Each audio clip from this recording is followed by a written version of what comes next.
Okay, so basic note value exercise. But what we're going to try and do is incorporate a foot pattern. So this is quite tricky to begin with. So what the foot pattern is going to be doing is alternating between the bass drum and the hi-hat foot. And they are always, throughout this value exercise, they're going to be playing the quarter notes.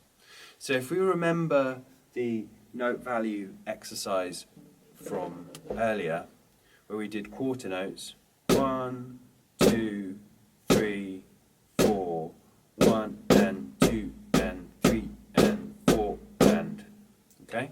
So quarter notes and eighth notes. We're going to be doing that with the hands, but we're going to be trying to put underneath the quarter note bass drum and hi-hat foot.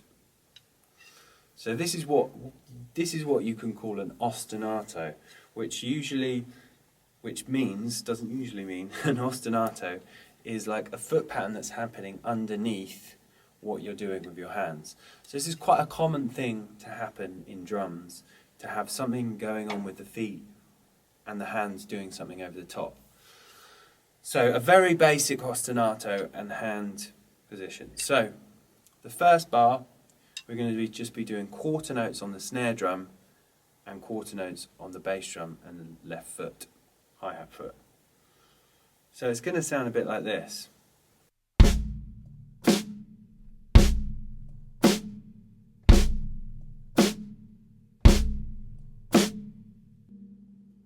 Okay, so that was quarter notes on the right hand on the snare drum, and we're alternating between the bass drum and the left foot. So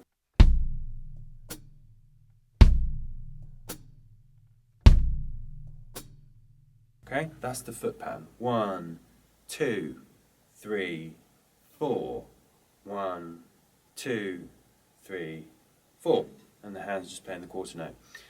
Then what we're going to do for the second bar, obviously, is to do the eighth notes with the hand, which is where it gets slightly more tricky because we're filling in those notes with the 1 and 2 and 3 and 4 and, but with the same foot pattern. So it'll sound like this.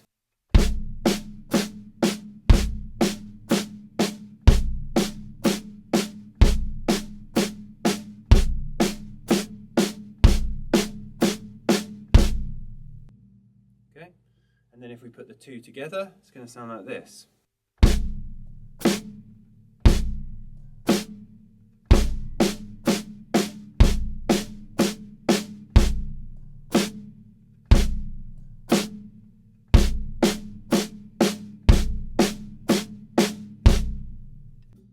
So on.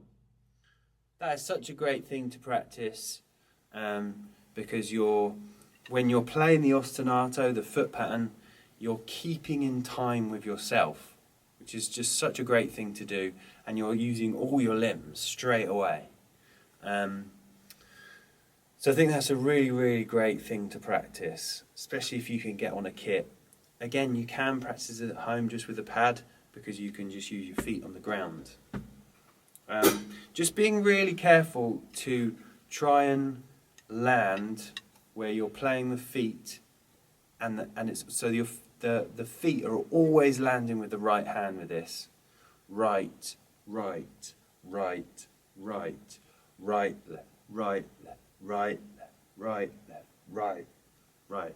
So you're always trying to make sure that you're landing the feet with the right hand. Again, coming back to sticking patterns, why sticking patterns are so important. Because if you're keeping that sticking pattern the same, then it's going to be landing with the same feet. So I would suggest just practicing those two. If you're getting really confident with that, you can then add the 16th notes, which again is the same idea with the feet, but we're adding twice the amount of notes. And again, everything's landing with the right hand again. So I'll add in 16th notes this time, starting from quarters.